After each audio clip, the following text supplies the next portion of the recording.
선생님 몇 년 전에 산티아고 순례길 네네네. 가셨을 때 그 다녀오셔서 쓰신 외딴방이라는 시가 있어요. 아, 예, 예.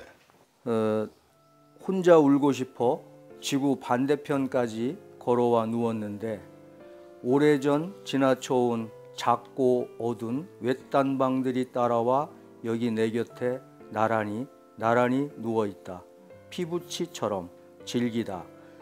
이게 구시렁구시렁 일은 215쪽에 나오는 시 전문이에요. 네. 그래서 저는 이 시를 읽고 어떤 생각을 했느냐면 청년 작가이시고 아직도 그리고 외로움이 이렇게 옆에 붙어서 따라다니고 있으니 네. 아마 선생님 또 조만간에 새롭고 또 어떤 훌륭한 작품 작업에 들어가시겠구나. 네. 그런 생각을 했어요. 그래서 네. 선생님 그런 말씀하신 적 있어요. 그 전에 네. 제가 어느 텔레비전 프로그램에서 봤는데 작가는 글무당이야. 그렇죠. 예. 예. 그래서 그 글무당이라는 것이 무당이 네. 자기가 굿을 하고 싶을 때만 하는 게 아니잖아요. 네. 이게 신이 내려지면 굿을 해야 되는데. 그러면요. 예. 예. 선생님도 이제 좀 쉬셨기 때문에 배뱅이가 와야 돼요.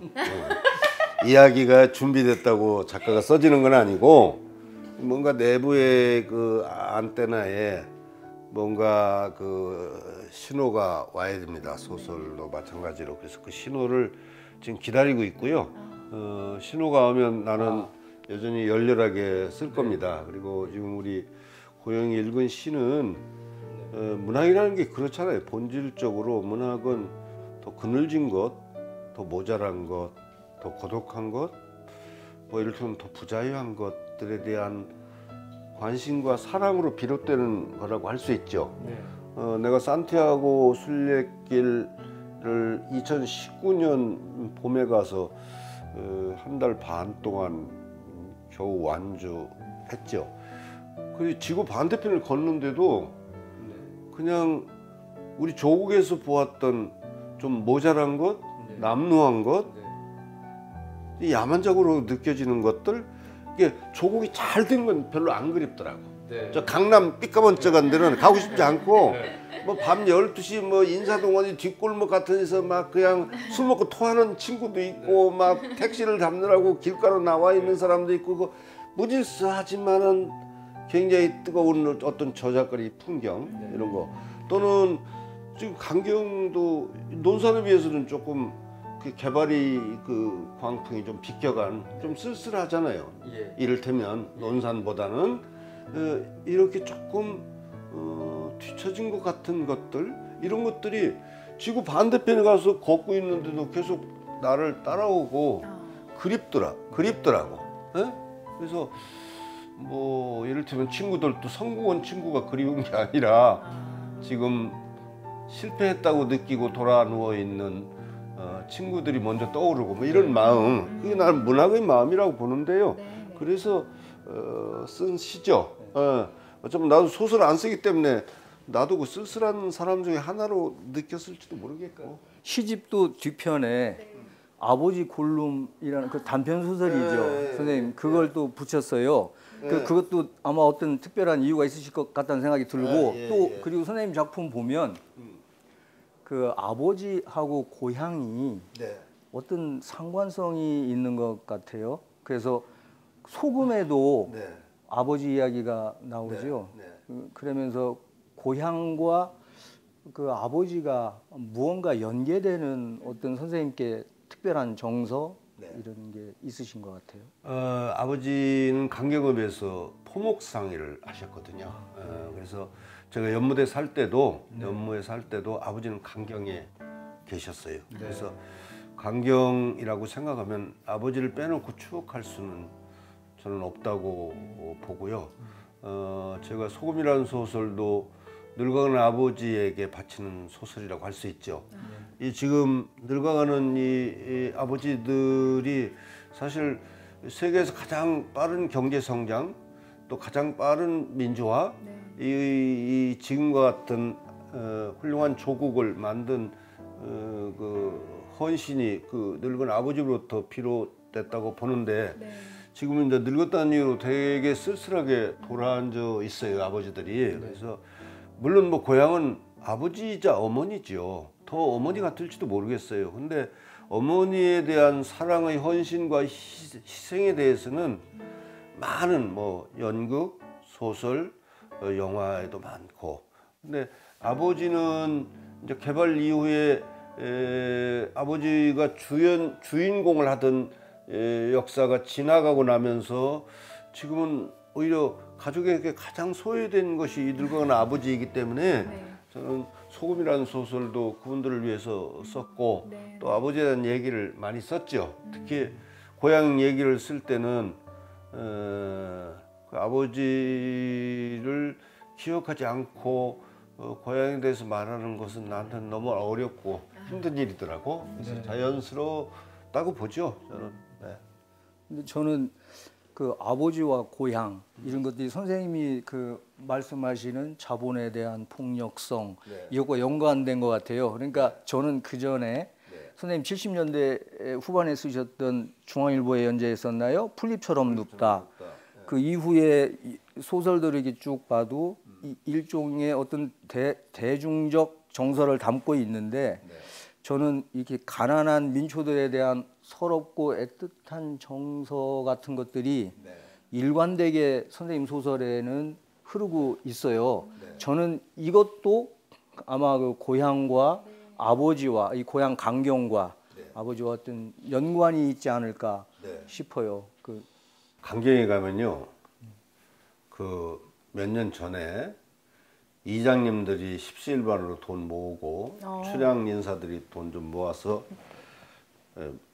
박범신 문학비라는 게 하나 만들어져 있어요. 그래서 제가 만든 건 아니고 그야말로 강경의 어떤 사진 찍을 포인트가 없다고 그런 것도 만들겠다고 해서 그게 있는데 가보시면 알겠지만 그 문학비 끝이 이렇게 삐따닥하게 뉘어 있어요. 그래서 그걸 세운 분한테 내가 물어봤어요. 아니 저걸 이렇게 해서 이렇게 디귿자로 놓지 않고 삐따닥 하더라고.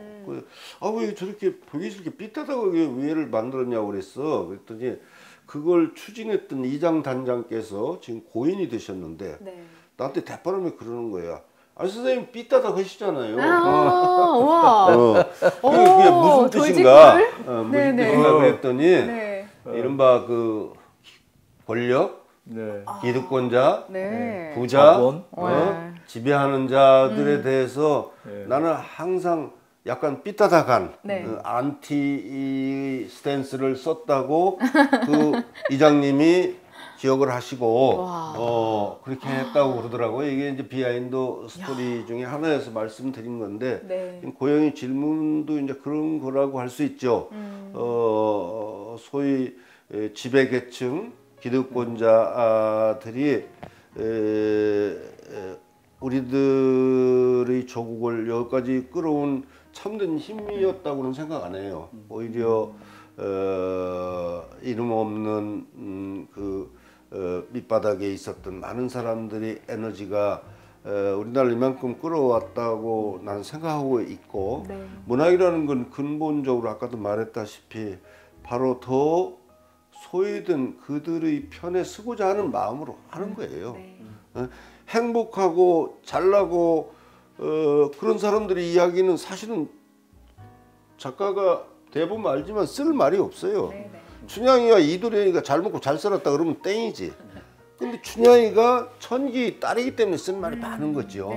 그런 것처럼 그래서 나는 평생 더 그늘진 곳에 대한 사랑과 관심이 문학의 본질이라고 믿고 그것을 버리지 않으려고 노력해온 작가로 기억해 주시면 고맙죠. 그래서 우리 국민들이 또 많이 선생님의 작품을 찾고 선생님께 열광하는 거 아닐까 이런 생각이 들어요. 선생님, 저희 이제 박범신의 구시렁구시렁 와초제에 왔어요. 딱 여기 들어오니까 입구에 홀로 가득 차고 따뜻이 빈집 이런 문구가 딱 써 있어요, 여러분. 홀로 가득 차고 따뜻이 빈집 이거 어떤 의미예요, 선생님? 저는 여기 이제 말년에 나이가 먹어서 여기 고향으로 내려와서 여기 터를 잡았기 때문에 이 집 이름을 좀 짓고 싶었어요. 그리고 제가 호가 와초예요. 누운 풀.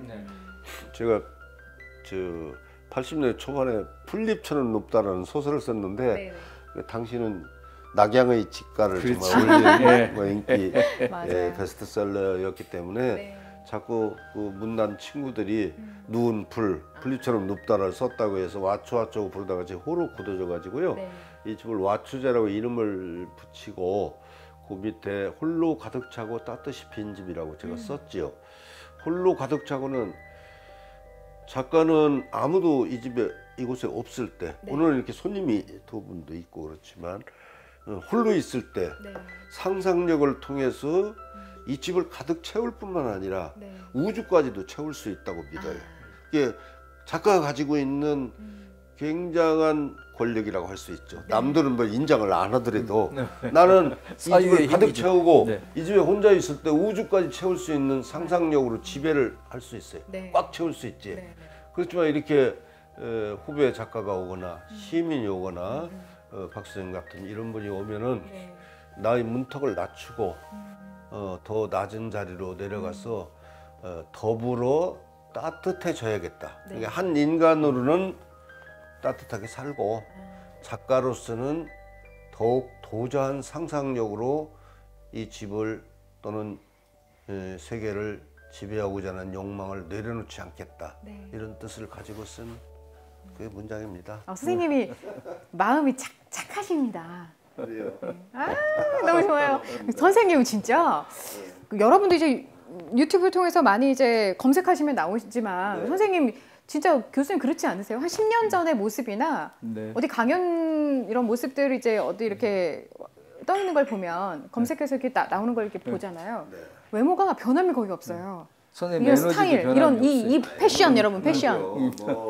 진짜. 머리는 날로 희고 머리 휘는 것도 멋있게. 그렇지만 가슴은 여전히 붉은 게 우리 삶의 딜레마 같아요. 가슴이 붓다. 붉어요. 그 어떤 의미입니까? 지금 붉은데 머리는 날로 휘어지고 그래서 그 간극에서 예민하게 느끼면 굉장히 고통스럽죠. 사실은 이게 나이에 합당하게 그의 정신도 늙어가는 것이 안정적이에요. 심리적으로는. 근데 저 같은 사람은 약간 불안정하지요.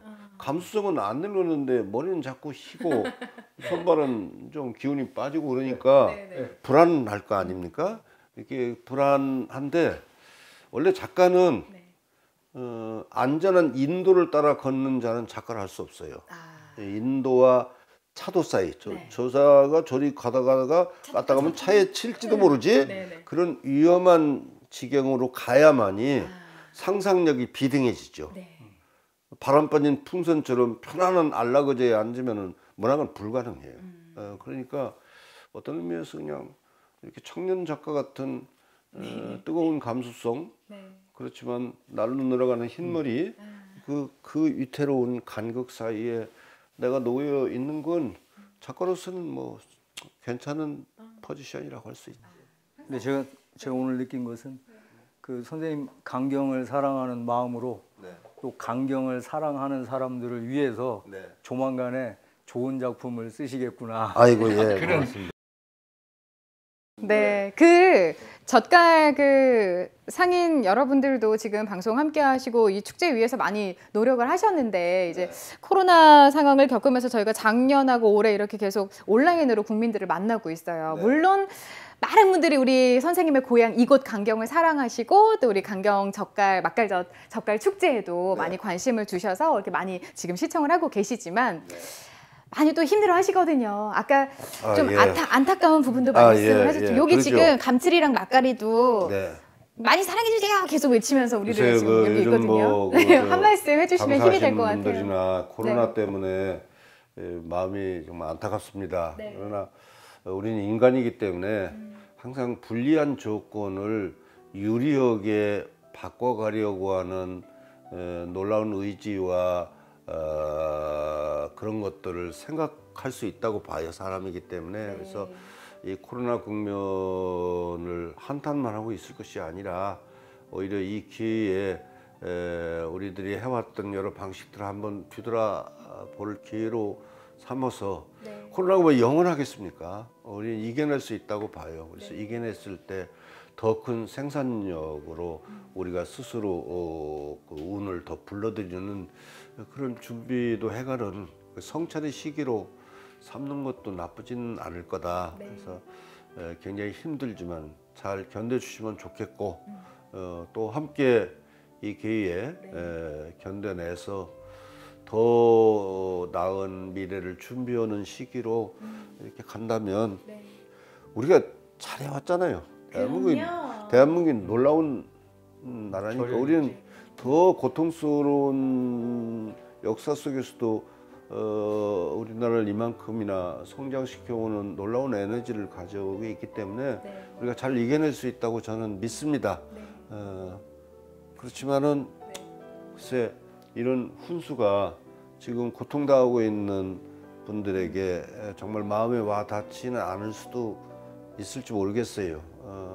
하지만 마음으로는 응원하고 위로하고 싶습니다. 네. 선생님께서 이렇게 이야기해 주시니까 뭔가 굉장히 따뜻해지고 뭔가 위로가 되고 그런 것 같아요.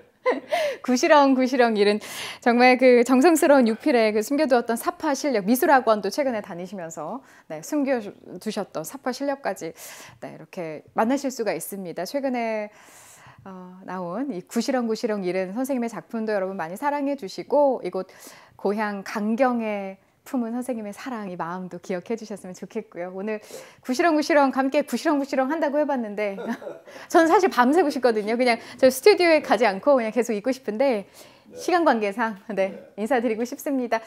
끝으로 뭐 강경 맛깔젓 많이 사랑해 달라고 네, 광고 찍듯이 한번 해주십시오, 선생님. 네, 젓갈은 아까도 말했지만 단지 음식이 아닙니다.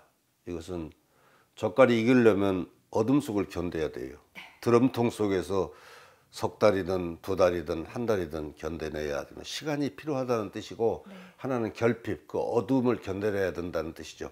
시간의 시험과 깜깜한 고통을 함께 견뎌야만이 우리에게 유익하고 아름답고 그런 젓갈이 되는 거예요. 그러니까 젓갈을 판다고 하는 것은 삶의 본질적인 문화를 파는 것이죠. 단순한 그 공산품 막 그냥 대량으로 기계에서 찍어내는 걸 파는 거하고는 난 다르다고 봅니다. 그런 의미에서 보면 강경의 젓갈상회들이 갖고 있는 문화적인 의미는 매우 깊다 이렇게 생각해서 조금 장사는 요즘 안 되셔서 마음 아프시겠지만 나는 장사 중에서도 매우 의미 있는 것을 팔고 있다는 자부심을 하나 갖고 이 코로나 국면을 견뎌주셨으면 합니다. 네.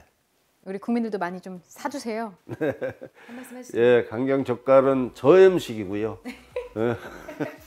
너무 저염식이라는 말을 많이.